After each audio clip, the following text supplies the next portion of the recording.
ফুদ্দিলতু আলাল আম্বিয়াই বিসিত্তিন উতিতু জাওয়ামিআল কালিম ওয়া নুসিরতু বিররুব ওয়া উহিল্লাত লিয়াল গানাইম ওয়া জুইলাত লিয়াল আরদু মাসজিদান ওয়া তাহুরা ওয়া উরসিলতু ইলাল খালকি কাফফা ওয়া খুতিমা বিয়ান নাবিয়্যুন। আমার নবীকে 6টা কারণে মর্যাদা দেওয়া হয়েছে। 6টা কারণে সহিহ হাদিসের দ্বারা বোঝা যায় মর্যাদা বাড়ে। হাদিসে কুদসির মাধ্যমে বোঝা যায় আমার নবী শ্রেষ্ঠ নবী। কোরআনের আয়াতের দ্বারা বোঝা যায় আমার নবী শ্রেষ্ঠ নবী। কোরআনের আয়াতের মধ্যে আমার আল্লাহ বলেন ওয়ারাফানা লাকা যিকরাক, নবী আপনার মর্যাদা আমি আল্লাহ বাড়ায় দিলাম। আপনার সম্মান মর্যাদা আমি আল্লাহ রাব্বুল আলামিন কেমনে বাড়াইলাম? যেই ব্যক্তি যেই মানুষটা আপনার আলোচনা করবে বক্তার দাম বাড়বে, যেই মানুষগুলি নবীর আলোচনা শুনবে তাদের দাম বাড়বে। যেই বিষয়ের মধ্যে নবীর শান বলা হয় বিষয়টা শ্রেষ্ঠ হয়ে যায়। যেই মজলিসের মধ্যে আলোচনা নবীর হয়ে যায় মজলিস নুরানি বরকতের হয়ে যায়। এমনকি সেই মানুষগুলি যখন বাড়িতে যাইবে বাড়িতে যাওয়ার আগে আগে পিছনের গুনাহ মাফ হয়ে যায়। আমার আল্লাহ বলেন ওয়ারাফানা লাকা যিকরাক, নবী আপনার দাম বাড়ায় দিলাম। আমার নামের সাথে সাথে আপনার নামটাকে যুক্ত করে দিলাম। কালিমা শরীফের মধ্যে আছে লা ইলাহা ইল্লাল্লাহ। কালিমা হইল নাকি রইল? আরো জোরে লা ইলাহা ইল্লাল্লাহ। কালিমা শেষ হয়ে যায় নাই। মুহাম্মাদুর রাসূলুল্লাহ না বললে কালিমাই হয় না, ঠিক না বেঠি? বোঝা গেল কালিমাতে আল্লাহর নাম কালিমাতে নবীর নাম যুক্ত হয়ে গেছে। আমার আল্লাহ বলেন ইজা যুকিরতু যুকিরতা, যেখানে আমার নামের জিকির আছে আপনার নামের জিকিরকে যুক্ত করে দিলাম। কালিমাতে আল্লাহর নাম কালিমাতে নবীর নাম, অর্থ ব্যাখ্যায় আল্লাহর নাম অর্থ ব্যাখ্যায় নবীর নাম। লা ইলাহা ইল্লাল্লাহ, ইবাদতের মালিক একমাত্র আল্লাহ। লা ইলাহা ইল্লাল্লাহ, সন্তান দেওয়ার মালিক আল্লাহ। লা ইলাহা ইল্লাল্লাহ, ইজ্জতের মালিক আল্লাহ। লা ইলাহা ইল্লাল্লাহ, জিল্লতের মালিক আল্লাহ। লা ইলাহা ইল্লাল্লাহ, হায়াতের মালিক আল্লাহ।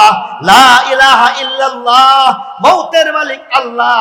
লা ইলাহা ইল্লাল্লাহ, অসুস্থ হইলে সুস্থ করার মালিক আল্লাহ।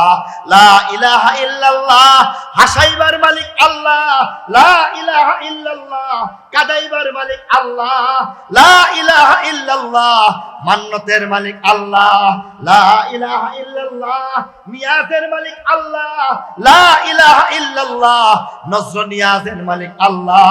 লা ইলাহা ইল্লাল্লাহ, ইবাদতের মালিক আল্লাহ। নামাজের মালিক আল্লাহ, রোজার মালিক আল্লাহ, হজ্জের মালিক আল্লাহ, যাকাতের মালিক আল্লাহ, সিজদার মালিক আল্লাহ। বলেন দেখি লা ইলাহা ইল্লাল্লাহ, সিজদার মালিক কে? লা ইলাহা ইল্লাল্লাহ, নামাজের মালিক কে? লা ইলাহা ইল্লাল্লাহ, ইবাদতের একমাত্র মালিক আল্লাহ। তবে এখানের মধ্যে আমার আল্লাহ বলে দিতে চান, ব্যাখ্যার মধ্যে বলা হয় মুহাম্মাদুর রাসূলুল্লাহ, নবীর তরিকার বাইরে মন গড়া ইবাদত হবে না। লা ইলাহা ইল্লাল্লাহ, মাগরিবের ফরজ কয় রাকাত? আরো জোরে আরো জোরে আরো জোরে। মাগরিবের ফরজ 3 রাকাত কোত্থেকে পাইলাম? নবীর তরিকাতে, ঠিক কিনা জোরে বলেন। লা ইলাহা ইল্লাল্লাহ, নামাজ তো পড়ব নবীর তরিকাতে 3 রাকাত ফরজ। মুহাম্মাদুর রাসূলুল্লাহর তরিকার বাইরে গিয়া কেউ যদি মনে করে মাগরিবের নামাজের ফরজ খান আজকে 4 রাকাত পড়লাম, 1 রাকাত বাড়াইয়া মাগরিবের নামাজ পড়ার কারণে জান্নাতি না জাহান্নামী? আরো জোরে। মন ধরে নামাজ পড়ার কারণে জাহান্নামী হয়ে গেছে, ঠিক না ঠিক? ফজরের ফরজ কয় রাকাত? ফজরের ফরজ 2 রাকাতের জায়গায় কোনো একদিন আমি আগে আগে জাগ্রত হয়ে গেলাম, আজকে যদি মনে করি না না ফজরের জামাতটা আজকে আমি 4 রাকাত পড়লাম, নবীর তরিকার বাইরে 4 রাকাত নামাজ পড়ে জান্নাতি না জাহান্নামী? জাহান্নামী হয়ে গেল কেন? কারণ হইল নবীর তরিকা বাদ দিছে, ঠিক না ঠিক? বুঝা গেল তরিকার বাইরে নামাজ পড়লে জান্নাতি হওয়া যায় না, তরিকা বাদ দিয়ে রোজা রাখলে জান্নাতি হওয়া যায় না, নবীর তরিকার বাইরে যাকাত দিলে যাকাত আদায় হয় না, নবীর তরিকার বাইরে হজ করলে হজ আদায় হয় না। লা ইলাহা ইল্লাল্লাহ মুহাম্মাদুর রাসূলুল্লাহ, আল্লাহ ছাড়া কোনো মাবুদ নাই, তার মানে হইতেছে ইবাদত হবে আল্লাহর, তরিকা হবে কার? আরো দূরে বলতে হবে, তরিকা হবে কার? নবীর তরিকার বাইরে গিয়া নামাজ পড়লেও জাহান্নামী হওয়া লাগে, নবীর তরিকা বাদ দিলে রোজা রাখলেও জাহান্নামী হওয়া লাগে, নবীর তরিকার বাইরে গিয়া হজ করলেও জাহান্নামী হওয়া লাগে, নবীর তরিকার বাইরে গিয়ে কেউ যদি হজ আদায় করে যাকাত আদায় করে তার হজ যাকাত কিছুই হয় না, জাহান্নামী হওয়া লাগে। তরিকার বাইরে ইট বানাইলেও জাহান্নামী হওয়া লাগবে। নবীর তরিকা বাদ দিয়া নামাজ পড়ে জান্নাতি না জাহান্নামী? আরো জোরে বলতে হবে, জান্নাতি না জাহান্নামী? আবেগ আর বিবেক একসাথে করো দোস্ত, আবেগ আর বিবেককে একসাথে মিলাও। আবেগ দিয়া সবকিছু চলে না, আবেগ দিয়া প্রেম ভালোবাসা চলতে পারে, আবেগ দিয়া কেয়ার কোনোদিন চলতে পারে না, বিচার কোনোদিন চলতে পারে না, ঠিক কিনা জোরে বলেন? আজকের 12 রবিউল আউয়ালের মধ্যে আবেগে গা ভাসাইয়া দিলে হবে না, আবেগে গা ভাসাইয়া দিয়া আনন্দ করতে থাকলে আর আবেগের দ্বারাই যদি মুক্তি পেয়ে যেত তাহলে আবু লাহাব তিনি আনন্দে উচ্ছ্বসিত হয়েছিলেন আর আবেগের কারণে দাসীকে মুক্ত করে দিয়েছিলেন, তারপরেও নবীর তরিকা না থাকার কারণে আবু লাহাব জান্নাতি না জাহান্নামী? অতএব সাবধান, বিনয়ের সাথে বলতে চাই, আবেগ খাটায় আবেগের সাথে সাথে নবীর তরিকা আছে কিনা দেখতে হবে, যদি নবীর তরিকা থাকে সেই নবীর তরিকাটাকেই মানতে হবে, নবীর তরিকা বাদ দিয়া লাফালাফি করার দ্বারা কোনোদিন সত্যিকারের আশিকে রাসূল হওয়া যাবে না, ঠিক কিনা জোরে বলে?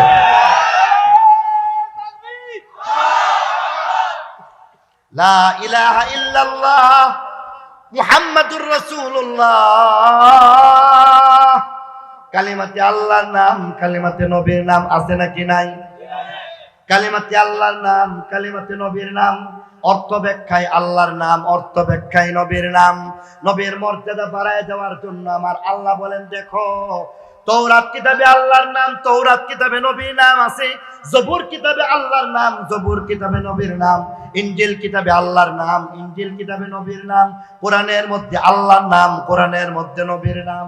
শুধু তাই নয়, একামতের মধ্যে আল্লাহর নাম, একামতের মধ্যে নবীর নাম, আযানের মধ্যে আল্লাহর নাম, আযানের মধ্যে নবীর নাম, নামাজের মধ্যে আল্লাহর নাম, নামাজের মধ্যে নবীর নাম। জান্নাতের গায়ে লেখা আছে আল্লাহর নাম, আরশে আজিমের গায়ে লেখা আছে আল্লাহর নাম, আরশে আজিমের গায়ে নবীর নাম লেখা আছে।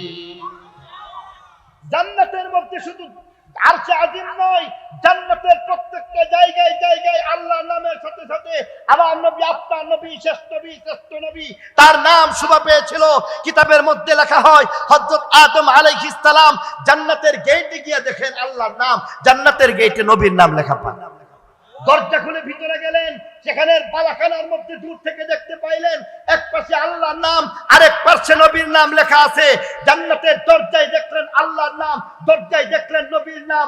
ভিতরে প্রবেশ করলেন, ছাদের দিকে তাকায় দেখেন তারকার মতো জ্বলজ্বল করতেছে আল্লাহর নাম, তারকার মতো জ্বলজ্বল করতেছে নবীর নাম।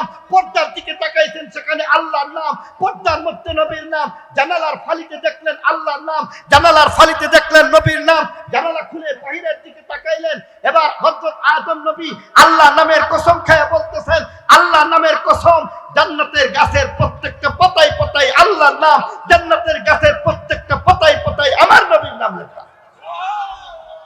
শুধু কি তাই? শুধু কি তাই? সেখানের মধ্যে বলা হয়েছে জান্নাতের হুর চলে আসছে। হযরত মা হাওয়াকে তখনও সৃজন করা হয় নাই। হযরত আদম নবী আবার বলতেছেন, আমি তার জান্নাতের হুরের কপালের দিকে তাকায় দেখি, সেখানে আল্লাহর নাম। কপালের মধ্যে তাকায় দেখি জান্নাতের হুরের কপালের মধ্যে নবীর নাম লেখা আছে। তার চোখের দিকে তাকাইলাম, তার চোখের কালো পুতলির দিকে তাকায় দেখতেছি জান্নাতের হুরের চোখের কালো পুতলির মধ্যে আল্লাহর নাম, জান্নাতের হুরের কালো চোখের কালো পুতলির মধ্যে আমার নবীর নাম লেখা আছে। নবীর মর্যাদা আছে না নাই? নবীর মর্যাদা কোরআন এবং হাদিসের আলোকে সব সময় বলা যাবে। মেরে মুহতারাম দোস্ত বুজুর্গ, তিনি আউয়ালেও নবী, তিনি আখিরেও নবী। আজকের আমাদের অন্যতম একটা শিক্ষা হচ্ছে সেই নবীর তরিকার মধ্যেই মুক্তি। ঠিক কিনা জোরে বলেন? নবীর তরিকার বাইরে মুক্তির কোনোদিন আশা করা যায়? কোনোদিন আশা করা যায় না। অতএব নবীর তরিকার মধ্যে যদি মুক্তি চলে আসে, তাহলে আজকের 12 রবিউল আউয়ালের ডাক হয়ে যেতে হবে আমাদের নবীর আগেও কোনো নবী নাই, আমাদের নবীর পরেও কোনো নবী নাই। ঠিক কিনা জোরে বলেন? এমন শ্রেষ্ঠ নবীর আগে কোনো নবী আছে? পরে কোনো নবী আছে? মির্জা গোলাম কাদদানি আছে কেবল। আরো জোরে বলতে হবে, শুধু মির্জা গোলাম কাদদানি আছে। আওয়াজটা যে একবারে ছোট্ট হয়ে গেছে গা, ইমানি আওয়াজ দিয়ে বলতে হবে, মির্জা গোলাম কাদিয়ানীকে নবী হিসেবে মানা যাবে? মির্জা গোলামের মতো ভণ্ড, জিল্লি, বুরুজি যেই কোনো নামে হোক না কেন, বাংলার জমিনের মধ্যে সত্যিকারের আশিকে রাসূল থাকতে এদেরকে এই দেশের মধ্যে মুসলমান পরিচয় দিয়ে থাকতে দেওয়া যায় না। ঠিক কিনা জোরে বলেন? অতএব এই মির্জা গোলাম কাদদানি এরার অনুসারী যারা আছে, তারা হিন্দুদের মতো সংখ্যালঘু হয়ে থাকুক অসুবিধা নাই, তারা বৌদ্ধদের মতো সংখ্যালঘু হয়ে থাকুক অসুবিধা নাই, তারা 13 প্রকারের উপজাতির মতো সংখ্যালঘু হয়ে থাকুক অসুবিধা নাই, তবে মুসলমান পরিচয় দিয়া তাদেরকে এই দেশের মানুষ দেখতে চাই না। ঠিক কিনা জোরে বলেন? আজকে রবিউল আউয়ালের ডাক হয়ে যেতে হবে, এই কাদিয়ানি যারা আছে তাদেরকে সরকারিভাবে অমুসলিম ঘোষণা করতেই হবে। ঠিক কিনা জোরে বলেন? বৈষম্য বিরোধী ছাত্র আন্দোলনের মাধ্যমে বাংলাদেশের ইতিহাসের মধ্যে একটা নতুন মাত্রা যুগ হয়েছে, সংস্কারের যুগ মাত্রা যুক্ত হয়েছে দেশের মধ্যে। আপনারা যারা রাষ্ট্র পরিচালনা করতেছেন, আপনারা দুনিয়ার বিভিন্ন দিক দিয়ে যদি সংস্কারমূলক কাজ করে থাকেন, আল্লাহর দোহাই দিয়া বলতে চাই, আল্লাহ নবীর ইজ্জতের প্রশ্নে, আল্লাহ নবীর ইজ্জতের খতম নবুয়তের প্রশ্নে এই সংস্কারটা করেন, আপনারা চিরস্থায়ী হয়ে যাবেন, কোনোদিন মৃত্যু আপনাদের হবে না। ঠিক কিনা জোরে বলেন? মেরে মুহতারাম দোস্ত বুজুর্গ, নবীর আদর্শের প্রশ্নে, নবীর সুন্নতের প্রশ্নে, নবীর ইজ্জতের প্রশ্নে বারবার যে বিষয়টা মুহাব্বতের প্রশ্নে আমাদেরকে মানদণ্ড হিসেবে যে জিনিসটা দেখতে হবে, এটাও নবীর কথা মতো মুহাব্বত করলে মুহাব্বত হবে। ঠিক কিনা বলেন? আল্লাহ নবী বলছেন, মান আহাব্বা সুন্নতি ফাকাদ আহাব্বানি, যে ব্যক্তি আমার নবীর সুন্নতটাকে মানলো, সুন্নতটাকে অনুসরণ করলো, সে আমাকে মুহাব্বত করলো। সুবহানাল্লাহ বলি। কিন্তু আজকে অত্যন্ত দুঃখের সাথে বলতে হয়, নবীর সুন্নতের সাথে আমাদের কোনো সম্পর্ক নাই। এমনকি দেখা যায় নবীর সুন্নত কি বরং ফরজ নামাজ বাদ দিতেছে, রোজা বাদ দিতেছে, হজ যাকাত বাদ দিয়ে দিতেছে, হারাম পথে চলতেছে, বেপরদা চলাফেরা করতেছে, আর বছরে একটা মিছিল করে নবীর আশিক হয়ে যায়। বছরে একটা মিছিল করে সিন্নি পায়েসের দ্বারা আশিকে রাসূল হওয়া যায় না, এটা নকল আশিকে রাসূল হয়ে যায়। সত্যিকারের আশিকে রাসূল দ্বীনের হেফাজতের জন্য প্রয়োজন হইলে জান, প্রয়োজন হইলে মাল, প্রয়োজন হইলে জান মাল দুইটাই দেওয়া লাগে। ঠিক কিনা জোরে বলেন? আমরা এবার লক্ষ্য করে দেখেছি, যেই সমস্ত আশিকে রাসূল দাবিদার হয়ে থাকেন, তাদের মধ্যে 1 নম্বর নবীর ফরজ বিধান। আল্লাহ নবী যে ফরজ বিধানের কথা বলে গেছেন, হজ নামাজের কথা বলেছেন, সেই নামাজের মধ্যে তাদেরকে খুব কম পাওয়া যায়। আল্লাহ নবীর সুন্নতের মধ্যে তাদের তত বেশি মুহাব্বত দেখতে পাই না। ঠিক কিনা বলেন? নবীর ইজ্জতের ক্ষেত্রে, নবীর ইজ্জতের প্রশ্নে বাংলাদেশের মধ্যে যখন নবীর ইজ্জতের উপর আক্রমণ করেছে, খতম নবুয়তের আন্দোলন হয়েছে, তথাকথিত আশিকে রাসূলের দল যারা আছে, খতম নবুয়তের আন্দোলনের মধ্যে আমরা তাদেরকে পাই নাই। আমরা দেখেছি ফতুয়া হেফাজতের প্রশ্ন এসেছিল, ব্রাহ্মণবাড়িয়ার অন্তত 6 অথবা 9টা তাজা প্রাণ নিজের বুকের তাজা রক্ত দিয়া ফতুয়া হেফাজত করার আন্দোলনের মধ্যে এই আন্দোলনকে বেগবান করেছিল। এই ফতুয়া হেফাজতের আন্দোলনের মধ্যে তথাকথিত আশিকে রাসূলদেরকে পাওয়া যায় নাই। 2013 সনের মধ্যে আমরা লক্ষ্য করে দেখেছি, যেখানের মধ্যে ব্লগাররা আল্লাহ নবীকে গালি দিল, স্বয়ং আল্লাহকে নিয়ে ব্যঙ্গ করলো, গালিগালাজ করলো, কওমি উলামায়ে কেরাম সত্যিকারের আশিকে রাসূল শাপলার চত্বরকে রক্তাক্ত করে সেখানে সেই ঈমানদীপ্ত একটা গাছের মধ্যে, ঈমানের গাছের মধ্যে রক্ত দিয়া পানি দিয়েছিল যারা, তারা ছিল কওমির সন্তানেরা, তারা ছিল উলামায়ে দেওবন্দের সূর্য সন্তানেরা। ঠিক কিনা জোরে বলেন? আমরা সেই শাপলা চত্বরের মধ্যে 13 সনের সেই শাপলা চত্বরের আন্দোলনের মধ্যে তথাকথিত আশিকে রাসূলদেরকে খুঁজে পাই নাই। শুধু কি তাই, আমরা আরো লক্ষ্য করে দেখেছি বৈষম্য বিরোধী ছাত্র আন্দোলন হয়েছে, দেশ আবার অনেকেই বলতে শোনা যায় নতুন করে স্বাধীনতা লাভ করেছে, সেই আন্দোলনের মধ্যে তাদেরকে আমরা ঠিক মতো পাই নাই, ঠিক কিনা জুড়ে বলেন? বরং বর্তমান সময়ের মধ্যে আমরা যখন একটা অনেক ত্যাগ তিতিক্ষার পরে উলামায়ে কেরামের চোখের পানির বদৌলতে একটা সুন্দর দেশ যখন স্বনির্ভর দেশের দিকে যখন অগ্রসর হইতে চলেছিল, তখন তাদেরকে দেখেছি টুটকু জিনিস নিয়া, মিলাদুন নবীর নাম নিয়া তারা নবীর সামনে শুধু বেয়াদবি নয়, দেশটাকে অস্থির করে বিদেশি শক্তির হাতে উঠে দেওয়ার জন্য এরা এমন ভাবে বারবার চক্রান্ত করেছে, ঠিক কিনা জুড়ে বলেন?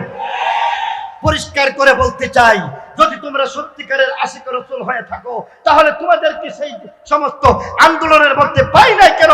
তার জবাব দেওয়ার পরে সুন্নাত নিয়ে আসো, যাতে তোমাদেরকে বুকে টেনে নিবে, তার বাইরে লাফালাফি করতে পারো, রাজনীতি কখনোই তোমাদেরকে ক্ষমা করবে না। মেরে মুহতারাম দোস্ত বুজুর্গ, এই কারণে আবারও বলতে চাই, দেশের মধ্যে ঈমান হেফাজতের প্রশ্নে আবার যদি ডাক চলে আসে, আবার যদি জিহাদের আযান চলে আসে, সেই কাফেলার মধ্যে যারা নাকি শহীদের কাফেলার মধ্যে যুক্ত হতে চায়, সেই কাফেলার মধ্যে যুক্ত হতে রাজি আছেন তো ইনশাআল্লাহ? কে কে রাজি আছেন হাত উঁচু করে দেখায় দিবেন। নারায়ে তাকবীর।